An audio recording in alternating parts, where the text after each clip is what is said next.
Hey, it's great to imagine you. Can't see you, but I'm imagining you. Thank you so much for being here.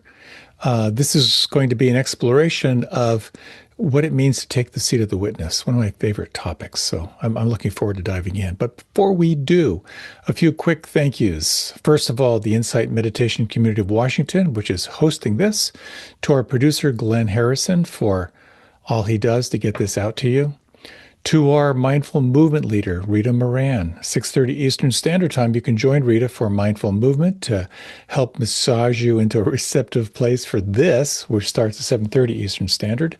And you can find the link for that on my website and on my Facebook page. Also, just to say, this is all offered freely. There's no charge, there's no paywall, there's nothing. I've received so much through this tradition of offering the teachings freely that it's my inspiration to do the same thing. And if in that you feel ever inspired to support me in getting this out, thank you. I appreciate that. I've got a newsletter, a weekly, which tells you what's coming up. And well, every couple times a year now, I've kind of fallen off. I send out a fuller one with, I think the most important thing is it's got all my best photography from the last many months, but I also send out kind of a compendium of talks and resources and stuff like that. Let me see. We've got a day-long retreat in December. Tara and I are offering a retreat on what it means to keep your heart open in tumultuous times. You can check that out on my website or Tara's as well. And I will also be offering the most important thing day-long retreat in January, which is all about, you'll never guess, the most important thing looking ahead into the year. So I look forward to all that. So without further ado, let's take some time for a little meditation here. If you like, take a few moments to let your posture adjust. Is there any way that would support you in this next meditation, which will be about 12 minutes? As you close your eyes, if that's comfortable for you, please don't if you're driving. Can you sense right now, what is it that is aware right now? Is it possible to locate that awareness? Where is the awareness? Is it in your head, in your gut? This is a bit of a miracle. What is it that is aware? Just very lightly. And then, if you would, just gently placing that to the side, that whole inquiry to the side. You might take a few moments to deepen and smooth out your breath. And just notice what happens when you deepen your breath and you follow the sense of the breath moving in and the breath moving out.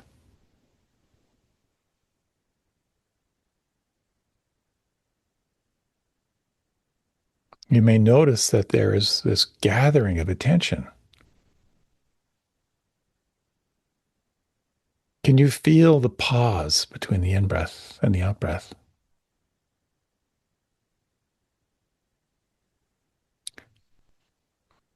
And where do you feel the breath? Where's the most predominant sensation of breath right now?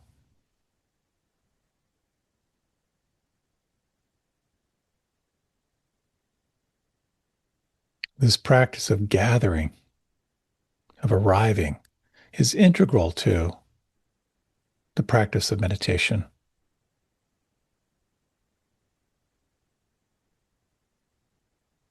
And if you like, you might sense from the inside out, your forehead. Could you imagine or feel your forehead smooth?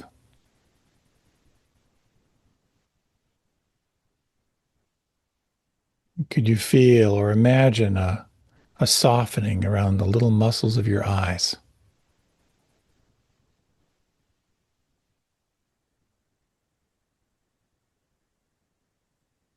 Can you sense from the inside out The muscles of your face beginning to relax. All the little micro muscles in the cheeks, the masseter muscles of your jaw. Could you feel your jaw just slightly hanging away from the skull?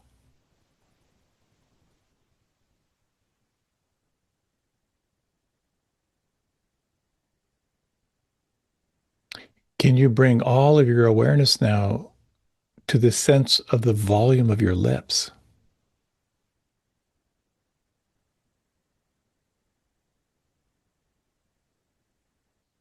to the volume of your tongue?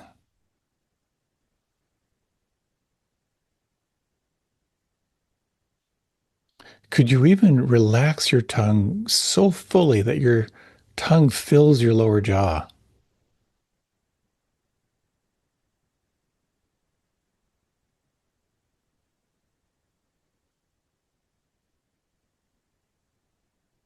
And is it possible to even sense down into the root of your tongue and relax the root of the tongue into your throat?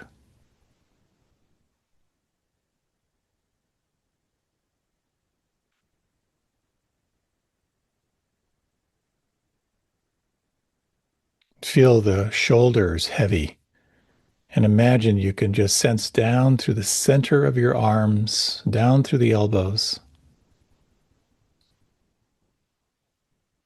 down through the wrists, down into the palms and the fingers and the thumbs. Feeling the arms, the hands from the inside out.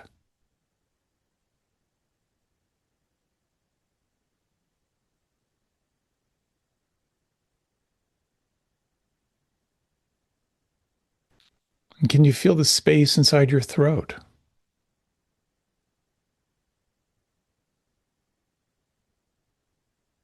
And the space inside your lungs as your body breathes?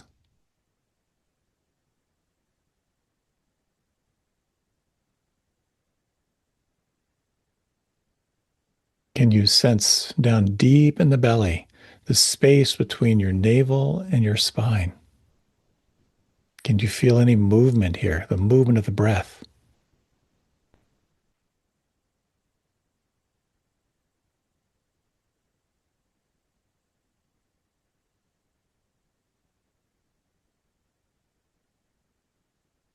And can you feel from the inside out the structure of your pelvis, the bowl of the pelvis, the hip joints?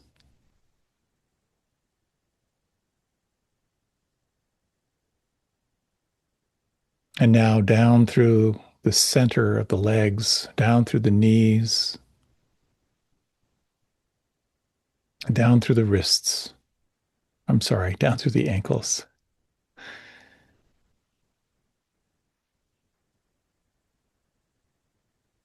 And now the tops of the feet and the toes.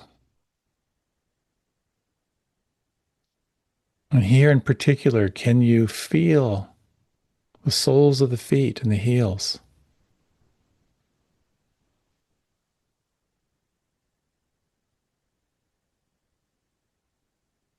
And as you sense through the whole body, from the crown of the head down through the soles of the feet, is there anything right now that could relax or soften?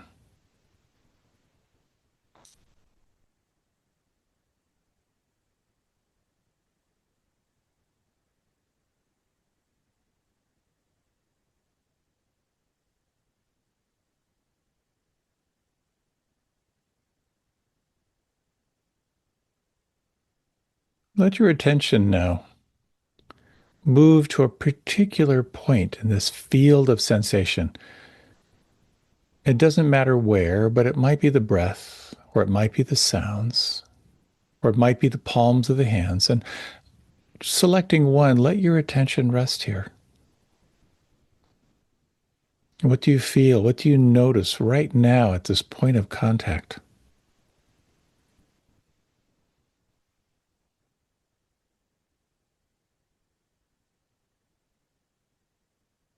And for these next few minutes,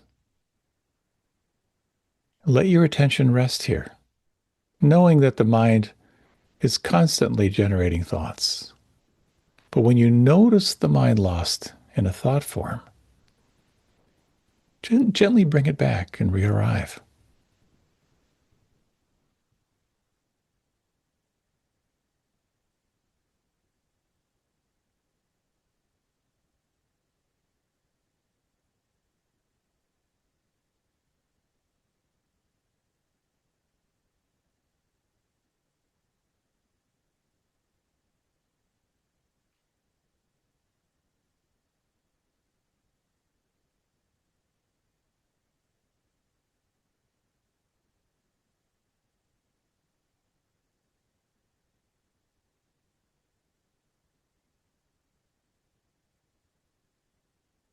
When your mind is lost in thought and you become aware of the mind lost in thought, this can be a mild celebration. You are again aware and awake.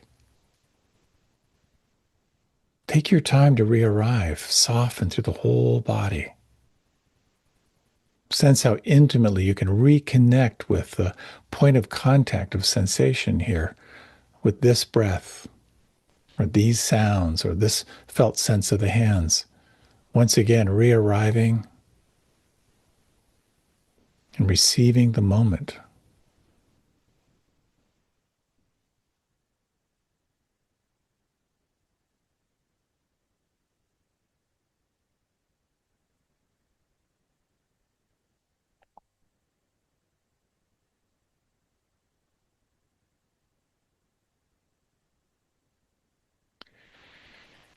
You might gently sense now, what does it mean for you to take the seat of the witness,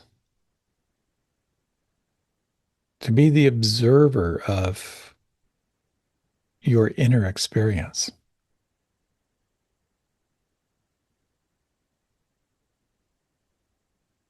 You might sense as you again relax and soften a perception of foreground and background. In the foreground, breath, sound, felt sense. In the background, in the periphery, this perception of change. And you might, only if it feels right for you, in these next few minutes, sense this seat of the witness.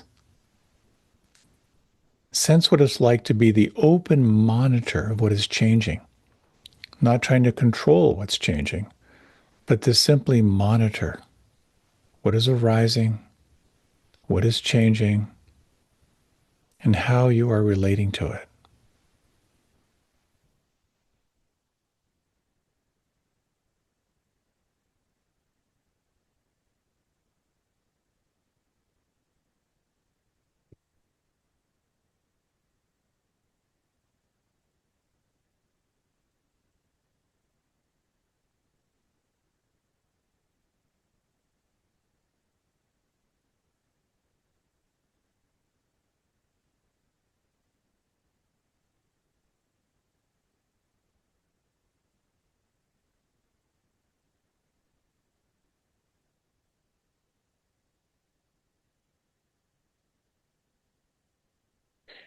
In this awareness of what is changing, can you sense anything that doesn't change? Can you sense a deeper stillness, like the space that contains all sounds?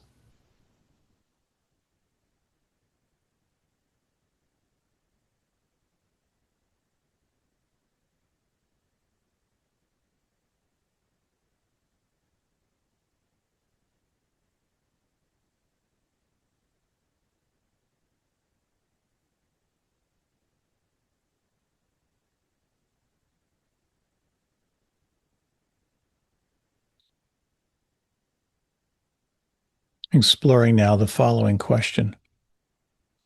Is there anything in your experience right now that could relax or soften or let go?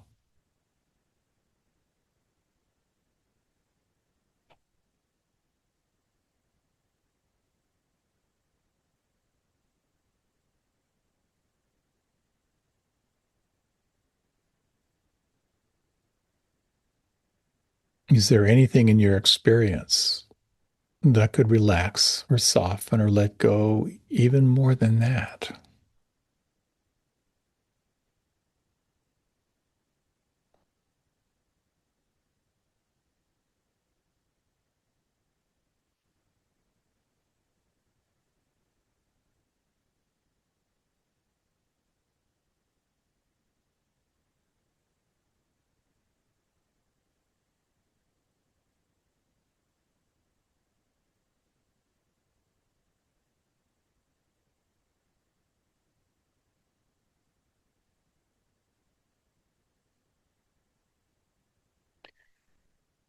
You might very gently now sense the space around you. Notice the quality of presence. Sense what may have shifted in these minutes of consciously paying attention to not only what is happening, but who you are as the awareness of what's happening. And you might gently deepen your breath. Let your head drift a little bit from left to right and take this next little while for your transition. There's no hurry, there's no rush.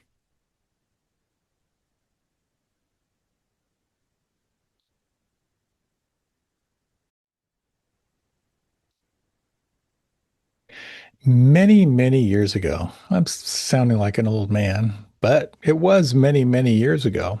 Back in my ashram days, I led lots of programs and retreats and lots of what we called intensives, where they're residential, you are living there. And there was one particular program which I led for a couple of years called the Inner Quest Intensive. And back in those days, um, all the all the men slept in one room, all the women slept in one room. You turned in your watch and your car keys. We covered all the clocks so you didn't know what time it was. And we developed this whole program that was intense. It was really intense, very, very cathartic. And when I look back, I kind of shudder because we just did the wildest stuff. At one point, it kind of builds. It's a 3 day intensive, and it builds to kind of some catharsis points. And at one point, and this is probably about 65, 70 people in this big room, we were doing something what we called parent triads, where you would sit with two other people. One person would be your father, one person would be your mother, or yeah, was mostly that for most people. You can change sexes if you need to. And then you were led through this dyad process, basically of like, what did you never say to your mother? What did you never say to your father? What a setup. So what we had these wiffle ball bats, these plastic bats. And when you would feel whatever emotion was coming, whatever rage was coming, you'd raise your hand and you'd say bat. And a system would come over and give you a bat and set up these cushions, and you would just go to town, whacking those whacking those pillows, letting out your anger and your rage and whatever was there. So we have all these triads going on. Uh, we also had a mattress where you could go over and just wail on the mattress. Um, at one point in these parent triads, just tears and anger, we had 14 bats going. People just really letting it loose. We had a mattress with two guys who were like working over the mattress. One person who was a resident, one of the ashram residents, just stood up and screamed and started running for the door and was tackled on the way to the door by one of the assistants. In the midst of this absolute chaos, I'm watching all of this, and I had a very conscious thought. This is awesome. This is working. I had unknowingly found myself in the midst of this tornado at that still point. As T.S. Eliot famously said, at the still point of the turning world, there the dance is. So, why am I sharing this story? Well, it was a pretty cool experience. It was kind of fun to share that. Oh my God, I did that. But also, in the midst of chaos, there is a still point. And you might just take a moment. Just take a moment now. If you like, you can close your eyes or not. And just notice what is aware right now.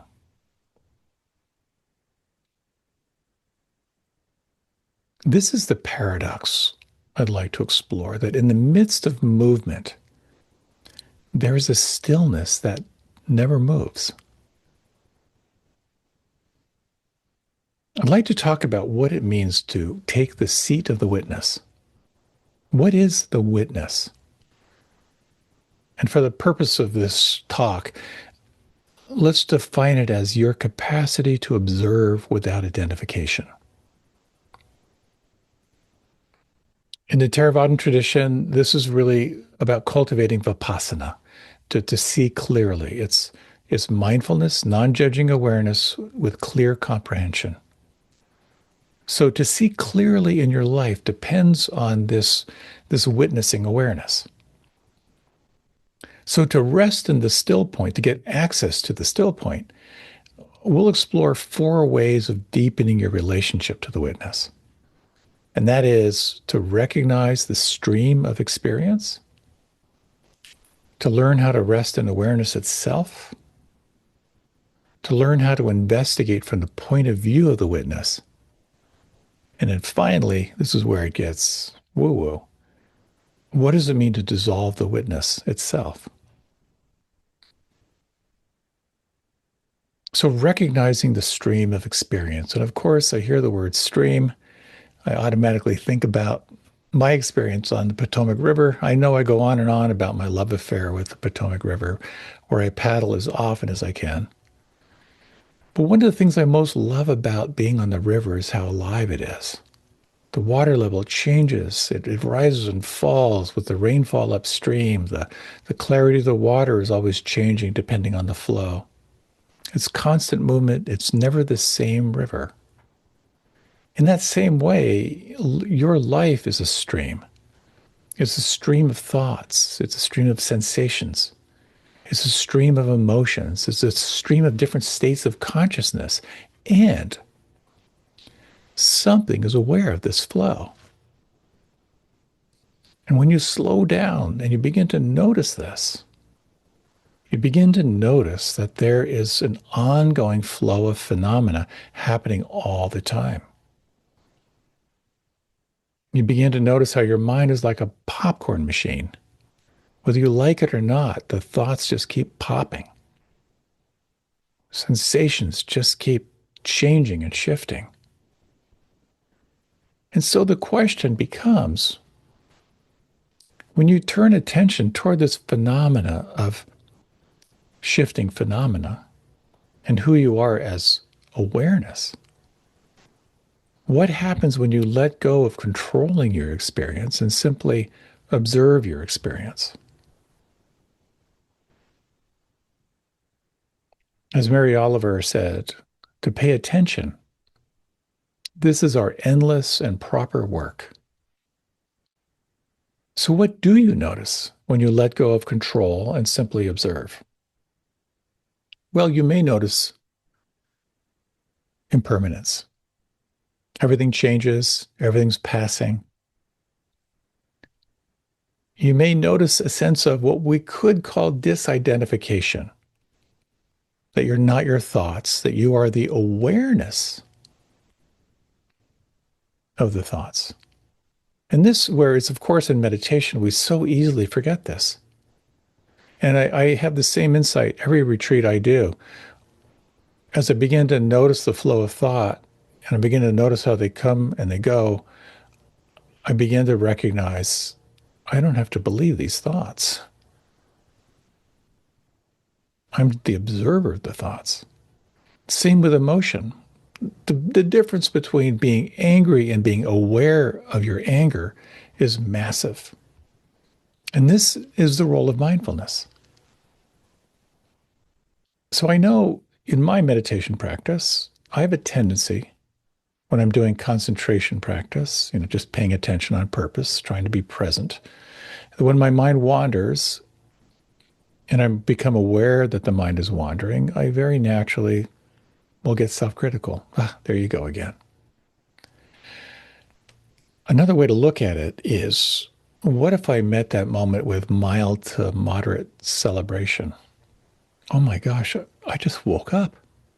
I just snapped out of the trance of thinking again. What a miracle.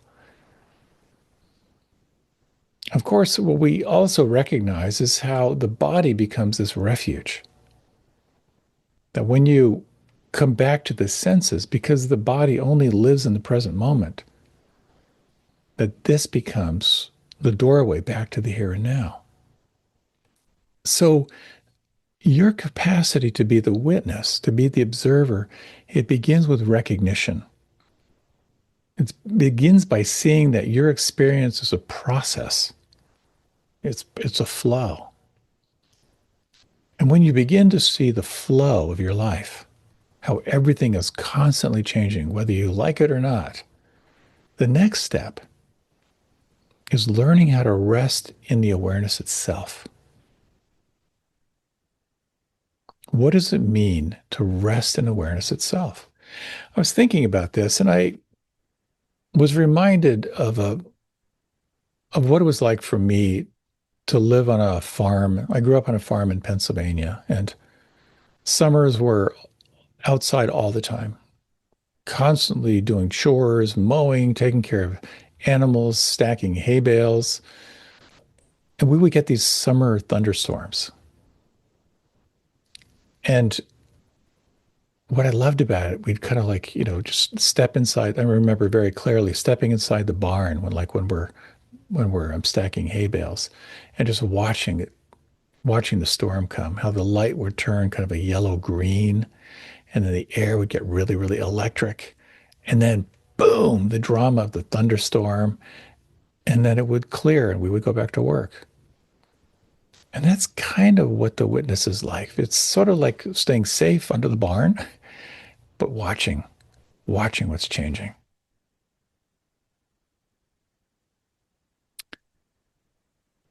So, a question, little Zen pop quiz. If you like, you can close your eyes if that's comfortable for you. Is it possible right now just to rest in awareness itself?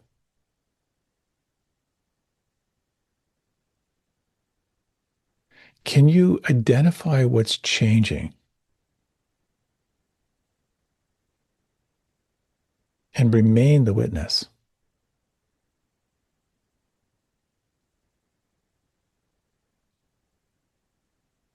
The analogy is like how the moon doesn't fight with the clouds, it simply shines. Can you sense this vast sense of the observer, aware of what's changing and allowing it to change?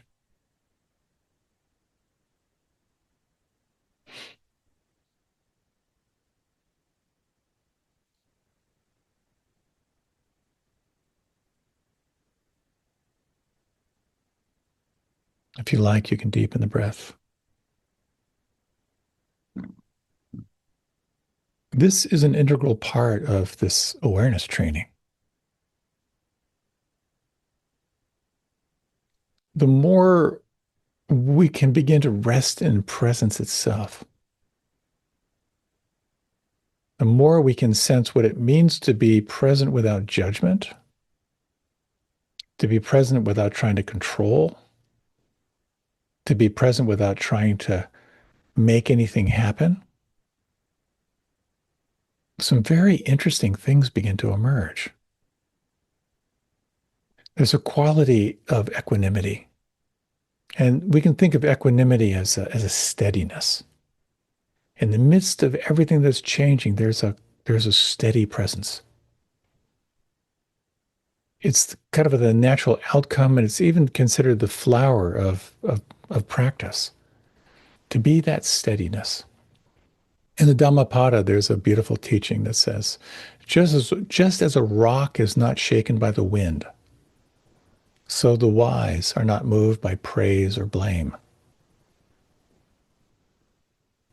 But here's one thing I notice. When I can, particularly if I'm activated around my relationship with the world and how it's not going the way I want it to, when I begin to see and recognize how things change, I begin to see the suffering around the change, how we all move into our reactive patterns in relationship to what's changing. And of course, the more you react and try and control, the tighter you hold on. The tighter you hold on, the more intense the rope burn. Ultimately, when I can sit with this, when I see how I try to hold on, when I see how everyone is struggling deeply to maintain a sense of control, what begins to arise is empathy. When I can sense how deeply someone is struggling and I can feel their unconscious patterns of trying to hold on and the intense suffering that they're creating for themselves, empathy comes, and then with it comes compassion.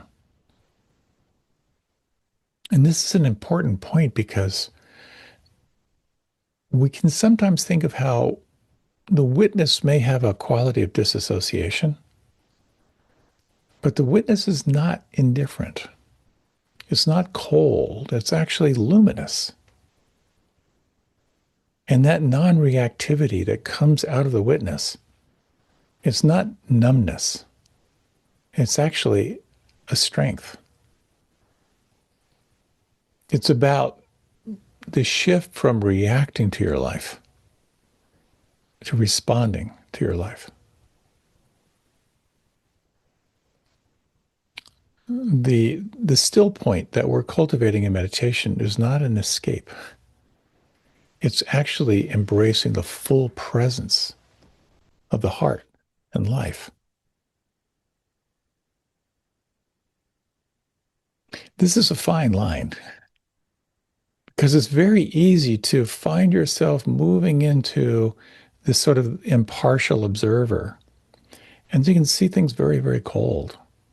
You can just see the nature of karma, of action and reaction. You can see how the suffering someone is creating has come out of their own conditioning. And it's very easy to look through this lens of you're creating your experience, you're going to learn your lessons, it's going to be painful, you're going to have to learn it yourself. We can also look completely through the lens of compassion, where we tend to want to rush in and try and learn someone's lesson for them, learn someone's lessons for them. Ultimately, we're moving toward this balance of wisdom and compassion to be able to see the nature of karma, of action and reaction, and to hold it with this kind of luminous kindness. So resting in presence, resting in the witness, though, is only half of the journey because the witness deepens through actively investigating. The next time you sit for meditation, could you imagine practicing meditation like a scientist, just observing phenomena without bias? And in many ways, we could say that when we look at sort of classic Buddhism, this was kind of the Buddha's practice of really breaking down the nature of reality. What is real? We need to do this for ourselves, but of course, we have these beautiful teachings that point the direction. And when we look at this, what exactly is your experience? What the Buddha identified was 5 components that make up the human experience. These are referred to as the 5 aggregates, the five elements. First is the form of the body. Here's this portable flesh unit that you are inhabiting for now. And as you become aware of the body itself, you become aware of feeling, the feeling that arises from the body. And as you notice the feeling that arises from the body, then there is the perception that arises, the perception of phenomena from the body. And usually, almost instantaneously, there are the mental formations that come from the mind, the stories we create, the memories we associate. The mind is a predictive machine. And finally, the consciousness, which is the awareness that allows these four elements to function. And you become aware of the play.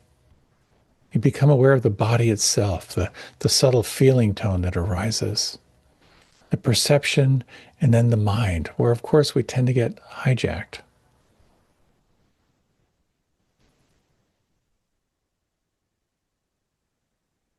And you become aware the more you look at the nature of what is arising. Sometimes, very subtly, there becomes this question in the background. As you look, the question becomes, who is it that's looking?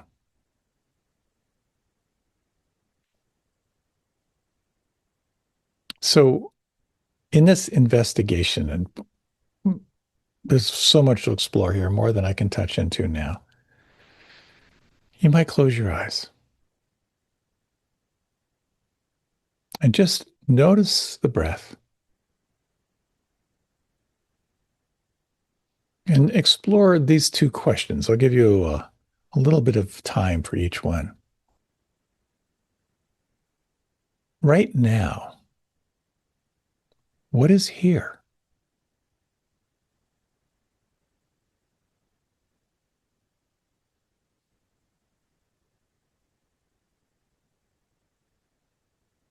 Right now, what wants to be known?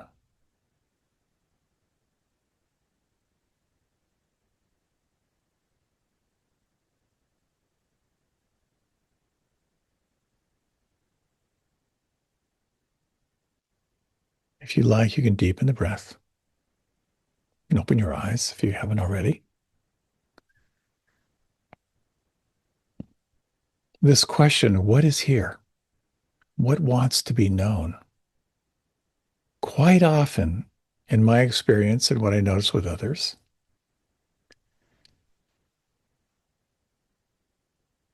the more you relax and the more you pay attention, there will be elements that emerge that will want to be known. Quite often, they have to do with what's not flowing, what feels tight, what feels congested, what feels unhealed. And as Rumi said, do not turn away. Keep your gaze on the bandaged place. That is where the light enters you. Inevitably, anything that's between you and feeling free in your life, anything that's between you and feeling supremely happy, will present itself in this practice of meditation and this practice of self-observation without judgment. When it arises, as Rumi says, to keep your gaze on the bandaged place, with this lens of the witness, of non-judging awareness, you can begin to sense the causes, the conditions. Not just what's happening as it's happening, but your relationship to what is happening. You'll begin to recognize how conditioned you are, how your conditioning, your thoughts, your beliefs, your habits, how they shape your experience of life. And the witness has the possibility of transforming your life of reaction to a life of responsiveness. It will reveal the freedom, the possibility of freedom. And it's huge. So true witnessing Again, it's not disassociation. It is dynamic knowing. It's not passive watching. It's loving inquiry. And with it can come a tremendous sense of freedom, of insight, of new possibilities. But but there's more. And this is where it gets a little wonky. For many years, many years, in my understanding of practice, I thought the goal was to be the witness, to be the impartial, non-judging observer, to be more and more clear seeing, to see more and more clearly into the causes and conditions that shape my perception of life. But as awareness matures, it reveals a very profound truth. It's pretty abstract. But the truth is, there is not a separate witness at all. What? Let me give you the punchline up front. What lies beyond the witness? Maybe the best way to describe it is pure awareness. A well-known teacher who was studying Zen told the story of how he was given a koan. And a koan it's an inquiry. You're asked to explore this question. And it's one of the questions, it's a question that can't be answered by the linear mind. You sit with it, you churn with it, and eventually perhaps there's a shift in consciousness. But he came back to his teacher for an interview and he said, is it the question I'm supposed to dwell on? Or am I supposed to be asking about who is asking? And as he described this, the teacher didn't say anything, just a big smile. Who is it that's asking? Recently, I was having dinner with some friends, and one of them has a very serious health issue. And he was saying how he recognized how he's been trying so hard his whole life. Always proud of his grades in school, always competing with people who he thought were better than him. And looking back, realizing there's a time limit on his life. He said he was having this profound sadness. He said, who am I if there's nothing to prove? And I think at some point we all wake up to this. We believe that we are a wave completely cut off from the ocean. And only through a profound consciousness shift, we begin to realize that we were never separate.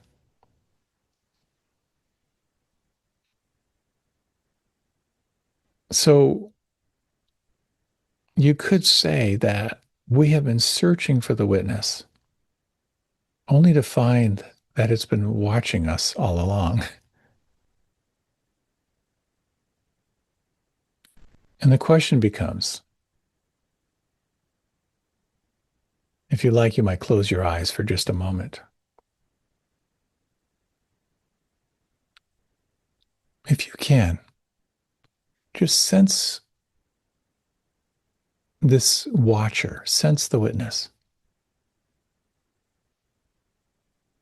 And the question is, can you locate it? And for some of us, we tend to feel the witness kind of in our head, kind of behind the eyes, or residing somewhere. For some, they kind of sense it through the whole body or in the belly.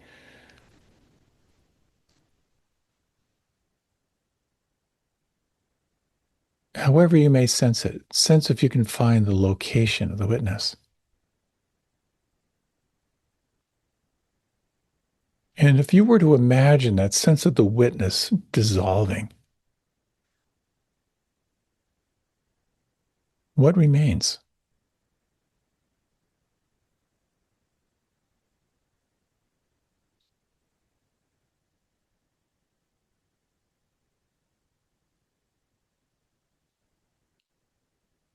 And continuing this little investigation, notice the sounds around you.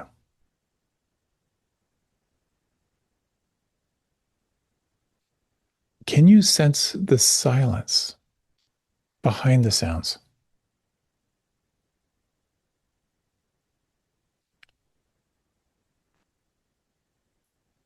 And can you imagine that silence is not the absence of sound?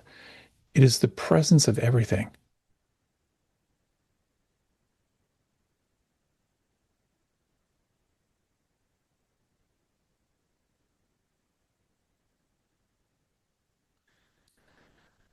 If you like, you might deepen your breath.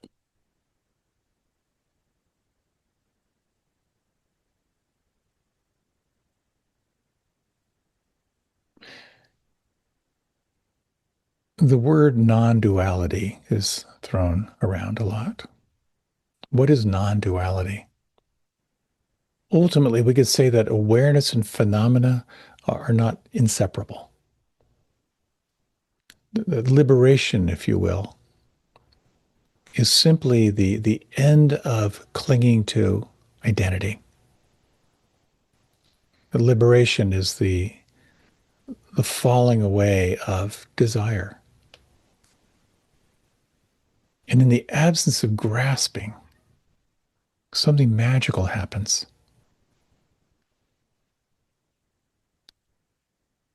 The witness is a doorway.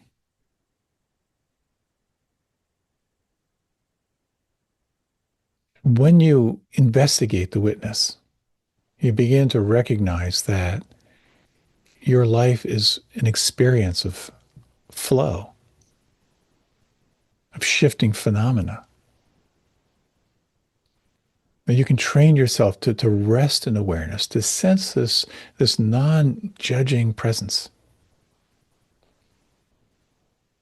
And how in your experience that you can investigate your experience of life. You can explore the conditioning that keeps you from feeling free.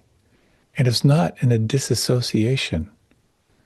It's an investigation with kindness, an investigation with love. And ultimately, we can sometimes feel the witness dissolve into presence. You can feel the wave merging with the ocean.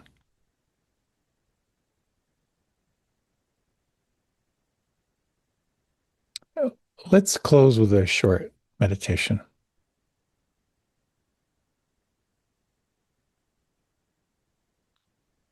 In these final moments, can you imagine what it's like to rest as awareness itself? Nothing to fix, nothing to find, only knowing.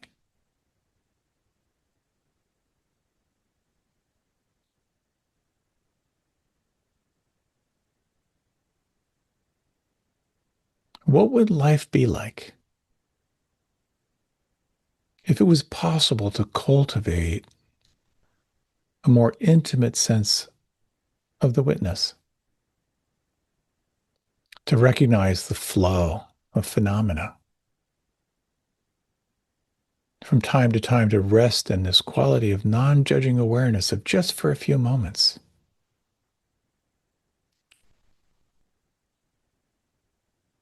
At times, from this perspective of non-judging awareness, to explore the inner experience of your life, to explore what's between you and feeling free, feeling happy, and to bring this sense of the witness, compassionate awareness to the bandaged places inside, to allow the light to come in. And from time to time to dissolve in the presence itself.